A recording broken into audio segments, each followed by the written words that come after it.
Alléluia, Alléluia, gloire à Dieu. Nous bénissons et je rends grâce à Dieu pour le privilège et la grâce qu'il me donne de pouvoir encore une fois de plus faire cette vidéo et de passer ce moment glorieux avec toi, bien-aimé. Peu importe le lieu et l'endroit où tu te trouves, mais le Seigneur voudrait encore par ma voix te parler cet après-midi. Le Seigneur par ma voix voudra encore, bien-aimé, te faire du bien, te repositionner, te recadrer. Parce que la Bible dit que la pluie ne peut pas tomber et retourner sans avoir arrosé et fertilisé le sol. De même pour la parole de Dieu, elle ne peut pas sortir et retourner à Dieu sans accomplir le but pour lequel elle est sortie. Je rends grâce à Dieu parce que sa parole est puissante, sa parole est efficace. Elle est plus tranchante qu'une épée quelconque, tel que la Bible nous le déclare. Et je voudrais parler cet après-midi sur un thème dont j'ai intitulé le mépris. Pourquoi j'aimerais parler du mépris? Parce que beaucoup de personnes ont été victimes du mépris. Beaucoup de personnes ont été victimes de ce qu'on appelle le mépris, que ça soit dans leur propre famille, que ça soit au lieu de service, que ça soit dans leur quartier, que ça soit même avec leur épouse, certaines, mais même dans l'église, on en trouve le mépris. Et le Seigneur est en train de me mettre à cœur de pouvoir, oh bien-aimé, te parler sur cela. Pourquoi? Parce que le mépris est un péché. Et le péché, bien-aimé, a des conséquences néfastes. Il n'y a aucun péché que nous devons négliger. Peut-être tu n'es pas conscient de tes actes. Peut-être tu n'es pas conscient de ce mépris que tu affiches à l'égard de ton prochain, dans ton entourage, les conséquences que cela est en train de produire. Il y a des personnes qui vivent une frustration aujourd'hui à cause du mépris. Mais je vais jamais te dire quelque chose. C'est que tu n'as aucun droit. Tu n'as aucun droit, aucune raison pour mépriser qui que ce soit. Le Seigneur ne nous a pas appelés à vivre dans le mépris, qui que tu sois. Cet enseignement n'est pas seulement la part des enfants de Dieu. Que tu sois un enfant de Dieu, que tu sois un païen, que tu ne crois même pas l'existence de Dieu, je viens te dire par cette vidéo que tu n'as pas le droit de mépriser. Car le mépris amène de la frustration. Le mépris produit, bien-aimé, la tristesse. Le mépris rabaisse l'homme. Le mépris chaudifie même l'homme. Écoute-moi très bien. Et je viens te dire une seule chose cet après-midi que tu dois comprendre et saisir, c'est que ça a des conséquences. Écoute-moi, parce que celui que tu méprises aujourd'hui, demain, tu auras besoin de lui. Ce que tu passes le temps à piétiner, ce que tu passes le temps à chaudifier, ce que tu passes le temps à regarder comme les résidus de la société, à cause de ce que tu as un plus. Pourquoi? Parce que l'orgueil marche avec le mépris. Un homme méprisant est un homme orgueilleux. Tu ne peux pas dire que tu es humble lorsque tu marches dans le mépris. Alléluia. Les orgueilleux sont des hommes méprisants. Et pour que tu puisses développer du mépris, il faudrait d'abord que tu aies une estime de soi. Il faudrait que tu puisses te croire supérieur. Tu te crois plus élevé que les autres. Et alors, tu pourras leur mépriser. Alléluia. C'est pour cela que toi qui es connecté, qui m'écoute, donne-moi des cœurs et également partage ceci. Afin que ceci puisse atteindre au maximum de personnes et leur délivrer de ce démon qui est le mépris. Oui, je vous le dis, le mépris est un démon. Il y a des personnes qui sont l'incarnation du mépris, qui sont la personne du mépris. Alléluia. Oui, qui sont le mépris personnifié, ce que je voudrais dire. Écoutez-moi très bien. Écoute-moi. Il y a des personnes que par leur regard, dans leurs propos, dans leurs actes, bien aimés, ils sont méprisants. Mais je viens te dire, ce que tu méprises, tu en auras besoin d'eux. Alléluia. Oui, ne méprise pas des personnes parce que tu es plus intellectuel que eux.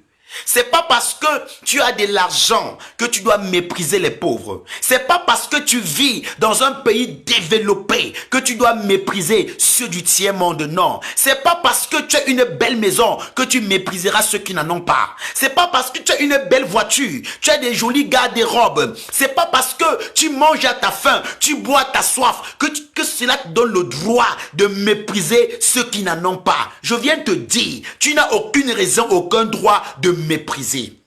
Écoute-moi très bien. J'ai souvent l'habitude de dire qu'on a besoin de l'huile pour faire du savon et on a besoin du savon pour laver de l'huile. Qui que tu sois, tu as besoin de quelqu'un. Même des personnes que tu es en train de mépriser aujourd'hui, tu auras besoin de ces personnes-là demain. Car tu ne sais pas ce que le lendemain te réserve. Toi qui méprises des personnes parce que tu as de l'argent, je peux te dire une chose, j'en ai vu autour de moi des personnes qui étaient des multimillionnaires et qu'aujourd'hui n'ont pas de quoi manger. J'en ai vu des personnes qui roulaient dans des grosses voitures, aujourd'hui ils marchent à pied. J'en ai vu des personnes qui vivaient dans des appartements de luxe et qu'aujourd'hui, ils n'ont pas où dormir. Et des personnes qu'ils ont méprisées pendant qu'ils étaient dans l'abondance, aujourd'hui, sont des personnes qui leur viennent en aide, sont des personnes qui leur nourrissent. Écoute-moi très bien. Alléluia. Que le Seigneur te vienne en aide.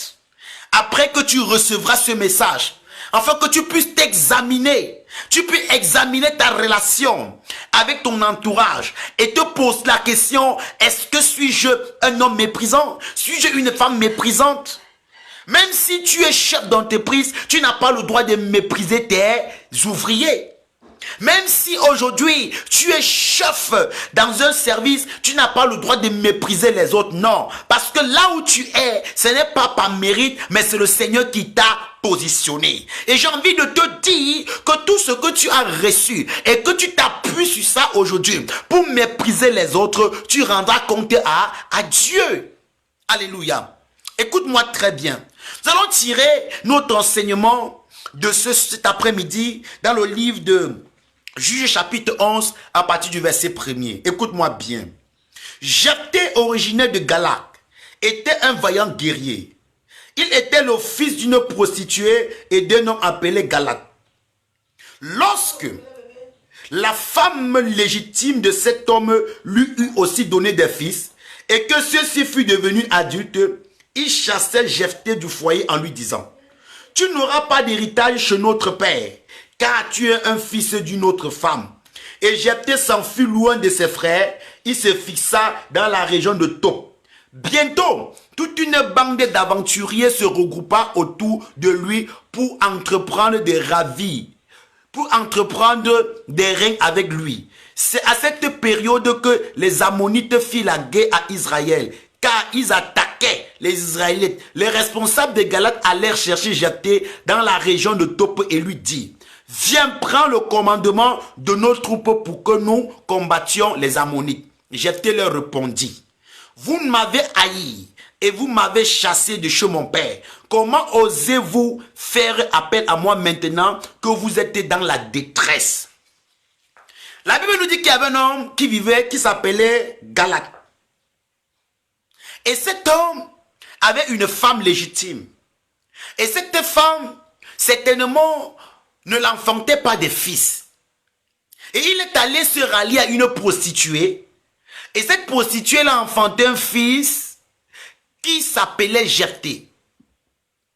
Certainement, cet homme, parce qu'il était à la recherche d'un fils, a dû adopter Jephthé comme son enfant dans sa maison.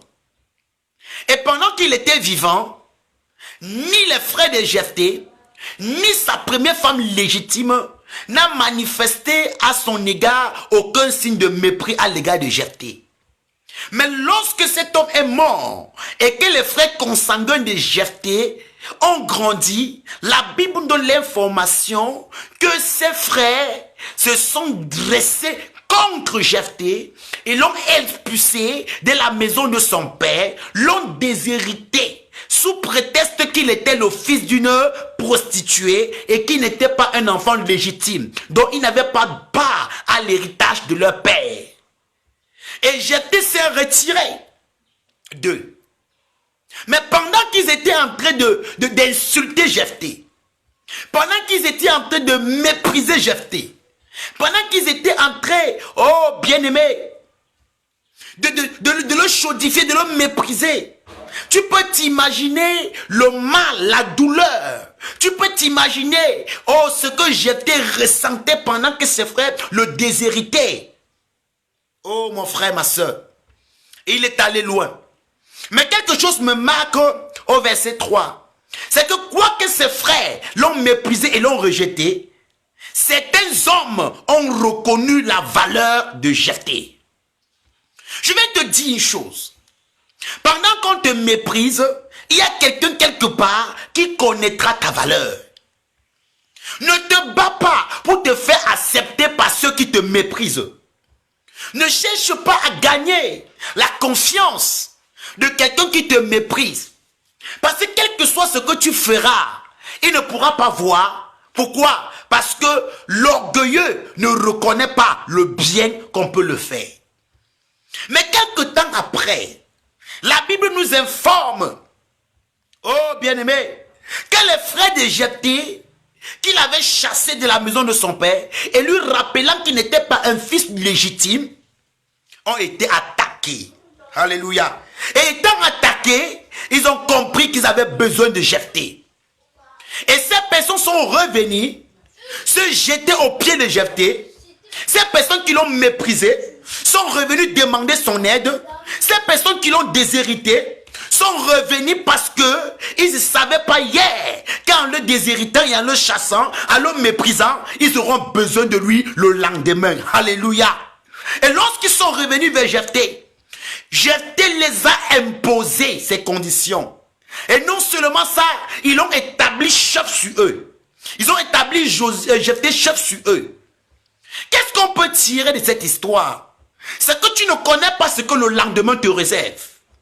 Toi qui es tenté de mépriser cet homme et cette femme, que tu héberges chez toi parce qu'ils traversent des moments difficiles, tu ne sais pas que demain, tu auras besoin de ces hommes et de ces femmes. Cette personne qu'aujourd'hui tu habilles, que tu nourris, que tu soutiens et que tu es en train de mépriser, demain tu auras besoin de lui. C'est pour cela que je viens t'exhorter de sortir du mépris parce que tu ne sais pas ce que le lendemain te réserve. Tu ne sais pas ce qu'un jour peut enfanter. C'est pas parce qu'aujourd'hui tu as une voiture, tu as un mariage, tu as des enfants que tu as le droit de mépriser ta soeur, de mépriser ta cousine, de mépriser, oh, même ta mère parce que tu as fait un bon mariage. Non, demain ce mariage peut finir. Écoute-moi très bien. Afin de pouvoir sortir du mépris, c'est pas parce qu'aujourd'hui tu es entre deux avions que tu dois mépriser même ceux qui t'ont engendré. Alléluia. Ta mère t'a porté pendant 9 mois en elle et sur son toit. Elle a passé une journée entre la vie et la mort pour te mettre au monde. Mais aujourd'hui, tu le méprises. Aujourd'hui, tu méprises ton père, tu méprises ta mère. Ton oncle qui était là dans les moments difficiles, tu le méprises. Cette femme qui t'a supporté quand tu n'avais rien, qui t'a supporté dans la misère, qui a eu même à tourner le dos à sa famille pour t'accepter. Aujourd'hui, ta position financière a changé et tu méprises cette femme. Il y a des malédictions dans les vies de certains hommes à cause du mépris. Il y a certaines portes qui te sont fermées à cause du mépris. Pourquoi? Parce que le mépris marche avec l'orgueil. Et un Dieu résiste aux orgueilleux et il fait grâce aux hommes humbles. Mon frère, ne méprise personne, car tu ne sais pas ce que le lendemain te réserve. Ne méprise pas un homme à cause de sa déformation corporelle. C'est pas parce que aujourd'hui il est infime, il est né sourd, il est né muet. C'est pas parce que il a des larges oreilles ou il a un nez épaté que que cela te donne le droit de le mépriser. Toi qui méprises un homme à cause de sa déformation corporelle, j'aimerais te poser une question. Peux-tu créer un homme? Comment tu peux mépriser une femme parce qu'elle est stérile? Mais non. Alléluia. Tu ne dois pas le droit de mépriser des personnes parce que tu as une voiture. Ah oui, il y a même des personnes qui sont véhiculées et qui sont incapables de porter certaines personnes dans leur voiture sous prétexte que la personne viendra salir ses chaises. Qu'est-ce qui vaut la vie d'un homme? Qu'est-ce qui vaut la vie d'un homme? Écoute-moi bien. Même si tu as une belle maison, tu n'as pas le droit de mépriser les gens. Pourquoi? Parce que ce sur quoi tu t'appuies pour mépriser ton prochain, c'est de la vanité. C'est de la vanité. Je le dis, c'est de la vanité. Écoute-moi bien. Car l'homme ne peut s'appuyer que sur le matériel pour mépriser l'autre. Qu'est-ce qui te donne le droit de mépriser? Parce que tu as des relations, parce que tu as été à l'école, parce que tu as un travail qui tu es bien rémunéré, parce que tu as des enfants qui sont en Europe, parce que tu as de la magie. Cela te donne le droit de... Non, bien-aimé, je vais t'informer que ça c'est de la vanité. Pourquoi? Parce que ce sur quoi tu t'appuies pour mépriser ton prochain, un 4 matin, tu t'en iras et tu laisseras tout cela. Tu t'en iras et tu laisseras tes voitures, tu laisseras ton chèque, tu laisseras ton compte en banque, tu laisseras tes costumes, tu dois laisser tes robes et tes bijoux. Oui, ne t'appuie pas sur ça pour mépriser les hommes, car ça aussi c'est de la vanité. Alléluia. Oui, les frères de David l'ont méprisé. Même son père ne donnait pas de l'estime à David. La Bible nous révèle clairement que lorsque le prophète Samuel a reçu par révélation l'instruction de Dieu d'aller voir le père de David, qui s'appelait Isaïe, parce que parmi ses fils, Dieu avait choisi un roi. Lorsque Samuel est arrivé chez cet homme avec la corne pleine d'huile, le père de David a présenté tous ses fils, mais il n'a pas présenté David. Pourquoi? Parce qu'il ne voyait en David rien d'un roi. Parce que David était méprisé. Écoute-moi très bien. Il a présenté tous ses fils, mais il n'a pas présenté David. Mais parmi tous ceux-là qu'il a présentés, Dieu n'a choisi personne. Il a fallu que le prophète Samuel pose la question à cet homme. N'as-tu plus de fils? Qui s'est souvenu de David? Il dit, j'ai mon dernier fils, il garde le troupeau. Vous voyez à quel point David n'était pas considéré. À quel point le père de David ne le voyait pas comme quelqu'un à qui on peut confier des grandes choses. Oui, parce que même garder la bergerie, c'était des choses qui étaient destinées aux hommes, aux bien-aimés, d'un rang social très bas.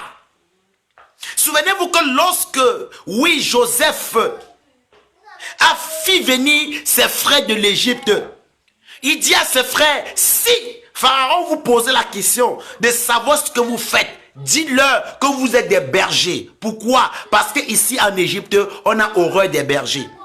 Le berger est celui-là qui larve les selles des brebis, qui est constamment dans la forêt. Oui, c'est là où le père de David l'avait placé. Par contre du mépris. Mais ce n'était pas le même regard que Dieu posait sur lui. Pendant que son père et ses frères le méprisaient, Dieu voyait un roi.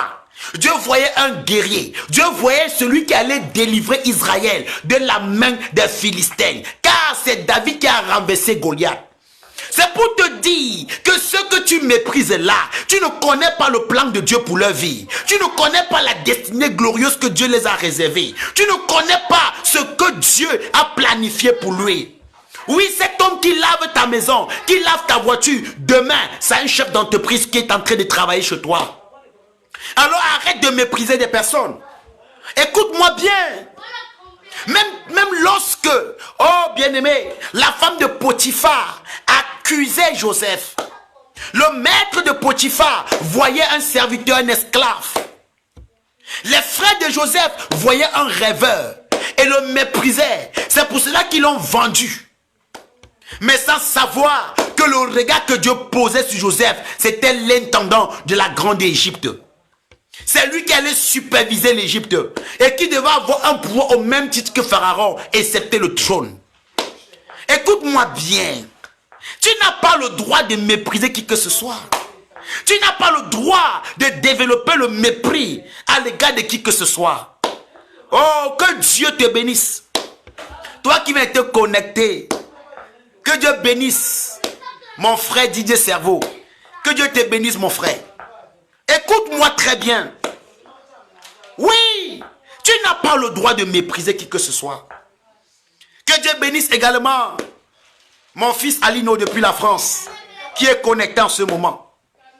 Partagez ceci, bien-aimé. Donnez-moi des cœurs. Alléluia. Oui, tu n'as pas le droit de mépriser quelqu'un. Même si aujourd'hui, tu es dans l'abondance, fais attention. Parce que demain, ça peut changer. Alléluia. Même si aujourd'hui, tu es dans l'abondance, fais attention. Parce que demain, ça peut changer. Je connais des personnes bien-aimées qui ont eu des voitures, qui ont eu des comptes bancaires, qui ont eu des maisons, mais à l'heure que je te parle, sont des sans-abri. À l'heure que je te parle, n'ont pas où dormir. Écoute-moi, ma soeur. Ne méprise pas. Ne méprise pas ton voisin. Non. Même, j'aimerais donner un conseil aux femmes et aux sœurs.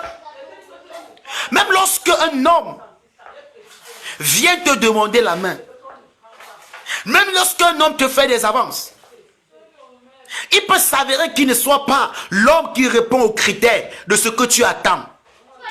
Il ne faudrait pas le refuser en le méprisant, en l'insultant, en le chaudifiant, non. Refuse sa demande de mariage ou sa demande d'amitié avec beaucoup de respect. Avec beaucoup de respect. Avec beaucoup d'amour et d'humilité. Parce que l'homme que tu es en train de mépriser, l'homme que tu es en train d'insulter, je viens te dire que demain, tu aurais besoin de lui. Demain, tu aurais besoin de lui. Qui aurait dit aux frères de Jephthé qu'ils auront besoin de lui? Qui auront dit aux frères de Joseph qui devaient se retrouver en train de se prosterner devant lui et de l'appeler mon Seigneur? Qui aurait dit aux frères de David que David devait être roi de tout l'Égypte? Mais il voyait en lui un berger. Il voyait en lui un homme sans importance. Celui que tu vois comme un homme sans importance, tu ne connais pas ce que Dieu a réservé pour lui. Toi qui es tenté de rire ceux qui n'ont pas de maison parce que tu as construit une maison. Peut-être lorsqu'ils construiront des maisons, ta maison serait la dernière des maisons. Alléluia. Peut-être la famille que tu es en train de mépriser parce que dans cette famille, personne n'a de l'argent, personne n'a été à l'école, personne n'est pas en Europe. Mais je vais te dire, lorsqu'ils seront en haut, tu seras peut-être en bas. Parce que la vie nous enseigne, l'âme peut changer d'épaule. Écoute-moi bien. Quand je viens te parler, afin que tu marches en homme avisé, afin que tu ne puisses pas vivre comme si le lendemain t'appartenait. Mais non, tu ne sais pas ce que demain te réserve. Nous avons connu des hommes qui étaient des multimilliardaires, mais leur fin a été tragique. Des gens qui étaient acclamés, qui étaient élevés en dignité, qu'on leur roulait du tapis rouge. Mais aujourd'hui, oh, lorsque nous leur regardons, leur vie nous font pleurer.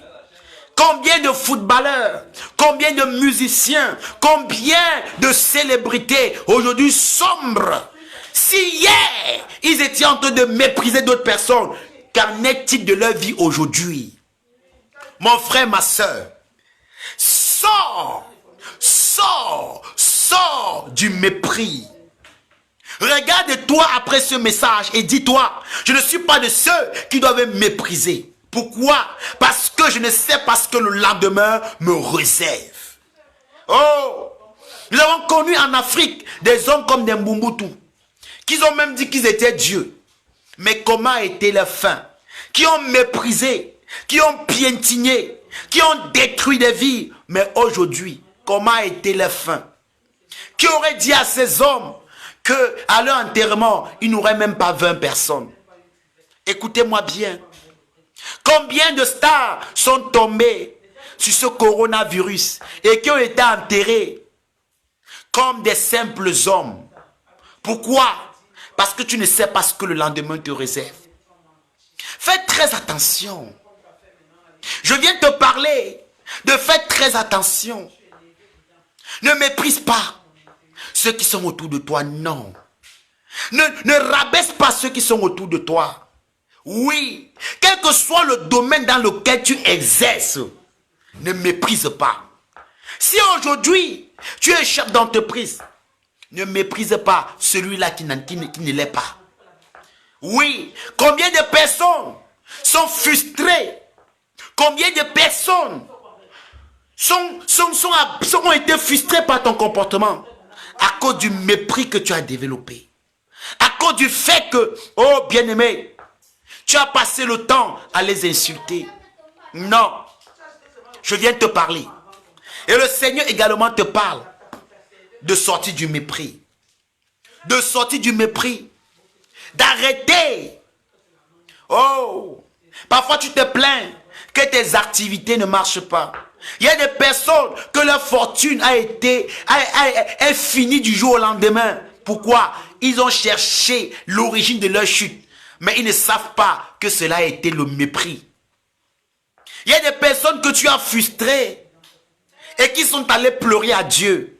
Et à cause de leurs pleurs, Dieu a décidé de se dresser au-devant de toi.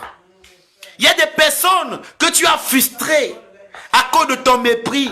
Et ils ont pleuré. Et leurs larmes qui ont coulé ont été l'occasion de ta chute. Ont été l'occasion de ta chute. C'est pour cela que je viens te dire. Oh, ne sois pas de ceux-là qui s'allient au mépris. Alléluia. Que Dieu te bénisse. Que Dieu t'aide.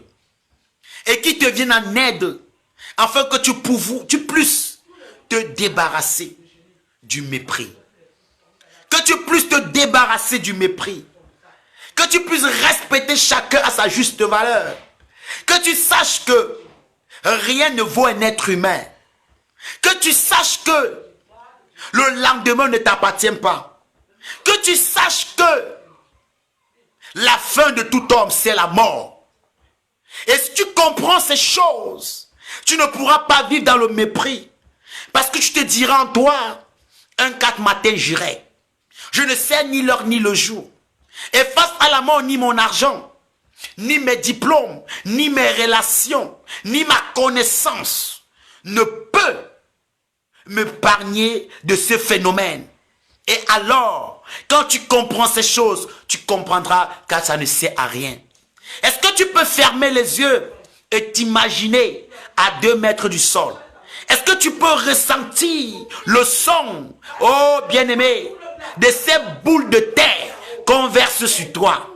Est-ce que tu peux t'imaginer la chaleur que tu dois ressentir? Tu seras seul en train de te décomposer. Où sera ta beauté qui t'a servi à mépriser les gens? Où sera ta morphologie? Où sera tes tablettes, tes muscles qui t'ont servi à mépriser les gens? Oh là! Et la chaleur sera en train d'arracher tes ongles. Sera en train d'arracher tes oreilles. Oh, ta poitrine où tu prends pour mépriser sera détruite. Est-ce que tu réalises, bien-aimé, que tu n'as aucune raison de vivre dans le mépris? Parce que, bien-aimé, nous avons peu de temps sur la terre. Nous sommes de passage. Il nous reste quelque temps. Alléluia. Si tu peux saisir ce message, non pas avec tes oreilles, mais avec ton cœur, avec ton esprit, tu comprendras que ça ne vaut pas la peine de mépriser quelqu'un. Oui, ceux que tu méprises sont ces personnes qui te laveront après ta mort. Ces personnes que tu méprises sont des personnes qui porteront ton cercueil. Écoute-moi bien. C'est pour ça que Salomon pouvait dire, vanité de vanité, tout est vanité. Ne laisse pas l'ennemi te vendre le rêve. Ne laisse pas l'ennemi te vendre l'illusion afin de pouvoir vivre comme si la terre t'appartenait. Non, qui que tu sois, non, la terre ne t'appartient pas. Écoute-moi bien, je te le dis en vérité, la terre ne t'appartient pas. C'est pour cela que frère, lorsque tu méprises quelqu'un, pose-toi la question, qu'est-ce que je serai demain? Ah oui, oui, écoute-moi bien. Tu méprises quelqu'un parce qu'il est malade. Et pendant que toi tu es en santé, demain tu peux être malade. Oh my God. Ne méprise pas quelqu'un à cause du fait qu'il a une déformation. Non. Tu ne sais pas ce que demain te réserve. Toi tu marches avec tes pieds et pourtant d'ici 2 semaines on va t'imputer à cause d'un accident. D'ici 1 mois on va t'imputer la main à cause d'une maladie. Alors pour quelle raison donc mépriser les autres? Pour quelle raison donc te vois supérieur aux autres? Pour quelle raison t'établis au-dessus des autres et que personne ne peut te parler? Et que tu méprises tout le monde, méprises tes parents, méprises même ceux-là qui ont été la source de ton bonheur, ceux-là qui ont été la clé de ton élévation, ceux-là qui ont été la main de ta bénédiction. Oh mon frère, ma soeur, je viens te parler et je vais te transmettre un message afin que cela puisse t'aider. Je prie afin que tu n'écoutes pas ce message comme un message ordinaire, mais que tu la reçois comme la voix de Dieu qui est en train de t'interpeller. Que tu la reçois comme la voix de Dieu qui est en train de crier dans tes oreilles pour te dire, sors du mépris. Arrête de mépriser les gens. Non. Alléluia. Mais oui, mon frère, ma soeur. Arrête de mépriser. Car tu ne sais pas ce que le lendemain te réserve. Tu ne sais pas ce que ton devenir sera demain. Et c'est pour cela que je viens te dire que pendant que tu es au sommet, pendant que tu es élevé, pendant que les choses vont bien pour toi, ne regarde pas les autres comme les rudiments de la société, mais non. Si tu ne peux pas venir en aide à quelqu'un, tais-toi. Si tu ne peux pas le soutenir et alléger ses peines et ses souffrances, tais-toi. N'augmente pas son chagrin en le méprisant. N'augmente pas ses peines en le méprisant. Combien de personnes sont allées même se suicider parce qu'on les a méprisées? Combien sont allés entrer dans la sorcellerie? Certaines sont entrées dans la compromission à cause du fait qu'on les a méprisées. Et à cause de l'acte de ce mépris que tu as posé, tu as été une occasion de chute pour quelqu'un. Et la Bible dit, le scandale sera là, mais malheur par qui le scandale viendra. Malheur pour celui-là qui sera une occasion de chute pour l'un des mes plus petits. Christ l'a dit, il serait préférable pour lui qu'on l'attache un mot au cou et qu'on le jette au fond de la mer. Écoute-moi très bien. Même dans l'église, nous vivons le mépris. Parce qu'un frère n'a pas d'argent. Parce qu'une soeur n'a pas d'argent. Oh, toi, homme de Dieu, tu le méprises. Il y a le favoritisme. Certaines vivent dans la dissolution. Certaines vivent dans la débauche. Mais parce qu'ils sont un soutien financier, on ne peut pas leur dire la vérité. Tu méprises celui qui n'a rien, mais non. Et pourtant, l'apôtre Jacques dit qu'il n'y a pas de parti pris au milieu de vous. Qu'il n'y a pas de favoritisme au milieu de vous.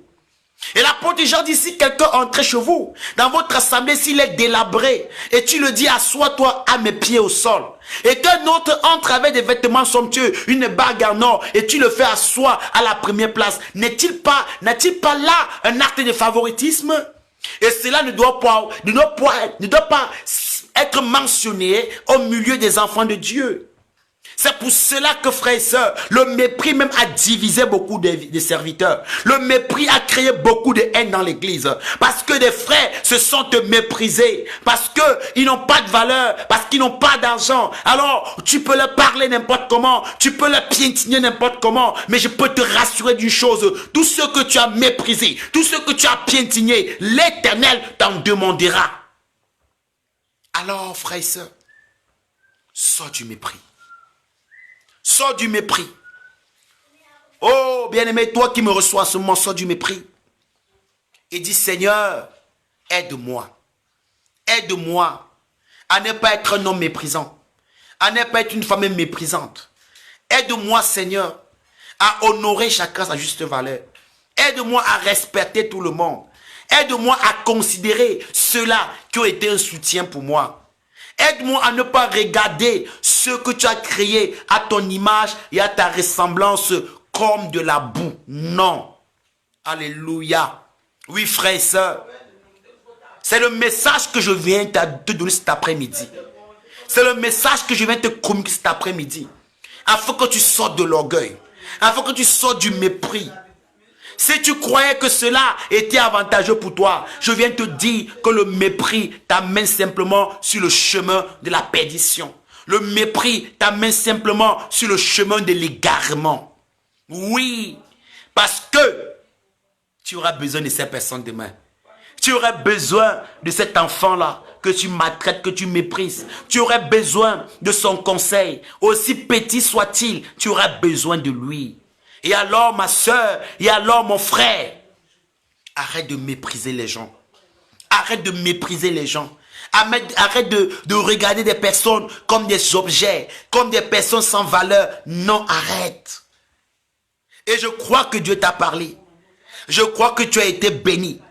Et je prie que le Saint-Esprit t'aide. Je prie que l'Esprit de Dieu te vienne en aide, afin que tu puisses être de ceux et de ceux-là qui ne sont pas impactés par le mépris. Si tu es béni, que Dieu continue à te combler et que le Saint-Esprit continue à t'aider. C'était ton frère Armstrong.